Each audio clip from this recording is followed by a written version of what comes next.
लोकसभा निवडणुकींच्या रणधुमाळीला सुरुवात झाली आहे. आज पहिल्या टप्प्यातील 19 राज्य आणि 2 केंद्रशासित प्रदेशांमध्ये मतदान होणार आहे. अशातच पश्चिम बंगालमधून एक मोठी घटना समोर आली असून मतदान केंद्रामध्ये सीआरपीएफ जवानाचा मृतदेह आढळल्याने खळबळ उडाली.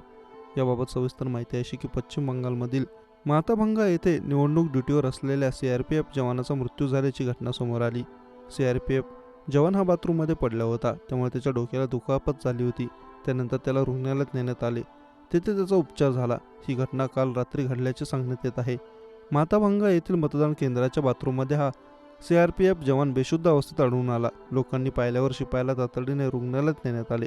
तिथे डॉक्टरांनी त्याला मृत घोषित केले. या जवानाच्या डोक्याला दुखापत झाल्याचे रुग्णालयातील सूत्रांचे म्हणणे आहे. दरम्यान लोकसभा निवडणुकीच्या पहिल्या टप्प्यातील मतदान आज शुक्रवारी होत आहे. पहिल्या टप्प्यात 21 राज्य आणि केंद्रशासित प्रदेशातील 102 जागांवर मतदान होत आहे. पहिल्या टप्प्यात पश्चिम बंगालमधील कूचबिहार, अलीपुरद्वार आणि जलपाईगुडी या 3 जागांवरही मतदान होत आहे.